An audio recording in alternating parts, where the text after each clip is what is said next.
करते हैं आज क्लास 10 का एक टॉपिक है फिजिक्स का रिफ्रैक्शन के बारे में। देखिए कुछ कंफ्यूजन होता है रिफ्रैक्शन और रिफ्लेक्शन को लेके, तो पहले थोड़ी सी बात जान जाते हैं यहाँ पे डिफरेंस के बारे में। जब बात करते हैं रिफ्लेक्शन की, तो रिफ्लेक्शन में लाइट रे आती है जिसको कि इंसिडेंट रे बोलते हैं और वापस चली जाती है। ये एक मीडियम से दूसरे मीडियम में नहीं आ पाती है। यहाँ पे ये जो सेपरेशन है ये लाइट को अलाउ नहीं करता है एक मीडियम से दूसरे मीडियम में आने का।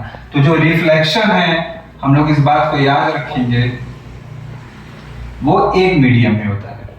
लेकिन बात करते हैं रिफ्रैक्शन की। रिफ्रैक्शन में ये जो सेपरेशन होता है हमारा, ये जो सेपरेशन होता है ये अलाउ करता है लाइट रे को एक मीडियम से दूसरे मीडियम में आने के लिए। ठीक है, तो जहां रिफ्लेक्शन में एक मीडियम की हमको आवश्यकता होती है, वहीं रिफ्रैक्शन में हमको दो मीडियम चाहिए। ठीक है, इस बात को एक छोटा सा डिफरेंस था यहाँ पे देखिए। तो रिफ्रैक्शन में जो एक इंपॉर्टेंट बात आई हमारे सामने वो ये है कि रिफ्रैक्शन में लाइट रे बेंड होती है। बेंडिंग का कारण ये होता है कि मीडियम चेंज हो जाता है। देखिए यहाँ पे ध्यान से, एक मीडियम ऊपर है और एक मीडियम नीचे है। मीडियम चेंज होने के कारण लाइट की स्पीड चेंज हो जाती है और लाइट की जब स्पीड चेंज होती है तो लाइट बेंड हो जाती है। फिर से सुन लीजिए, मीडियम चेंज हुआ, लाइट की स्पीड चेंज हुई, लाइट की स्पीड चेंज हुई तो लाइट बेंड हो गया।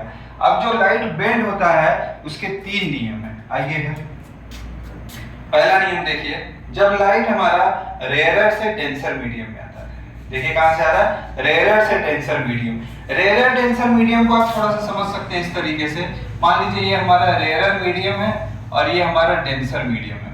तो रेयरर मीडियम में पार्टिकल थोड़े कम होते हैं, डेंसर मीडियम में पार्टिकल हमारे ज्यादा होते हैं। तो रेयरर मीडियम में लाइट इजीली ट्रैवल करता है, डेंसर मीडियम में लाइट इजीली ट्रैवल नहीं कर पाता, उसकी जो स्पीड होती है वो कम हो जाती है, जबकि इसमें स्पीड ऑफ लाइट ज्यादा रहती है, तेज होती है।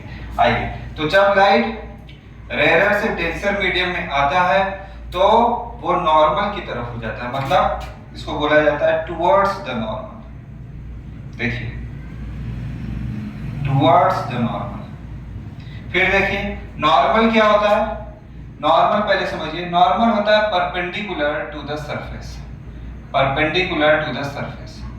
देखिए लाइट रे हमारी यहां से आ रही है जो कि इंसिडेंट रे है। इनकमिंग रे, आने वाली लाइट को इंसिडेंट रे बोलते हैं। ठीक है, अब ये लाइट रे सरफेस पे जहां पे टकराती है उसी पॉइंट पे हमको नॉर्मल ड्रॉ करना है। तो नॉर्मल के लिए हम लोग क्या किए, एक परपेंडिकुलर लाइन ड्रॉ कर। ठीक है, ये नॉर्मल देखिए यहाँ पे भी है और ये दूसरे मीडियम में भी सीधे सीधे जा रहे हैं। लाइट में अगर हमारी बेंड नहीं हुई होती तो ये सीधे के सीधे इस तरह चल जाती, डॉटेड वाली। लेकिन नियम क्या बोलता है, नियम हमारा बोलता है लाइट में जब रेयर से डेंसर में आएगी तो टुवर्ड्स द नॉर्मल आएगी, तो ये सीधे ना जाके नॉर्मल की तरफ मुड़ गई और ये रेड वाली लाइन बनाकर निकल गई। थीटा आई देखिए यहाँ पे क्या है, थीटा आई हमारा है इंसिडेंस एंगल। क्या है, ये क्या होता है, इंसिडेंट रे नॉर्मल के साथ जो एंगल बनाती है, इंसिडेंट रे नॉर्मल के साथ जो एंगल बनाती है उसको इंसिडेंस एंगल बोलते हैं। जबकि यहाँ पे देखिए ये हमारी रिफ्रैक्टेड रे है, रिफ्रैक्टेड रे नॉर्मल के साथ जो एंगल बनाती है उसको क्या बोलते हैं, एंगल ऑफ रिफ्रैक्शन। क्या बोलते हैं, एंगल ऑफ रिफ्रैक्शन। और अगर आप यहाँ पे ध्यान से देखेंगे तो जो थीटा आई होता है वो थीटा आर से बड़ा लग रहा है। दूसरे नियम में ये, दूसरा नियम ये बोलता है कि जब हमारा मीडियम ऊपर का डेंसर और नीचे का रेयर, मतलब जो लाइट रे है वो डेंसर टू रेयरर जा रही है। कहां जा रही है, डेंसर टू रेयरर। पहले वाले में क्या था, रेयर टू डेंसर।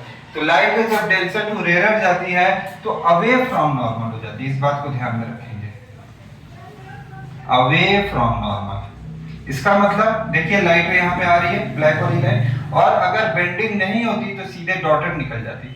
लेकिन बेंडिंग कैसे हुई, इस नॉर्मल से, देखिए नॉर्मल अभी बताया परपेंडिकुलर टू द सरफेस, इस नॉर्मल से दूर हो गई और दूर होके ये रेड की तरफ निकल गई।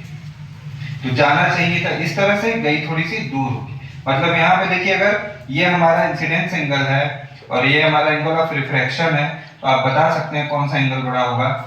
देखिए उल्टा हो गया, फर्स्ट केस में थीटा आई बड़ा था जबकि सेकंड केस में थीटा आर बड़ा हो गया। थर्ड केस देखिए, थर्ड केस बोलता है कि इसमें लाइट की कोई बेंडिंग नहीं। इसका मतलब आप चाहे ऊपर रेयरर मीडियम लीजिए, चाहे डेंसर लीजिए, नीचे चाहे डेंसर लीजिए और रेयरर लीजिए, अगर इंसिडेंट रे, अगर इंसिडेंट रे नॉर्मल के अलोंग आती है, इंसिडेंट रे और नॉर्मल दोनों मर्ज हो जाते हैं, तो दूसरे मीडियम में जाने पे वो जो हमारी रिफ्रैक्टेड रे होती है वो अनडाइवर्टेड होती है, वहां कोई भी डाइवर्जन नहीं होता है।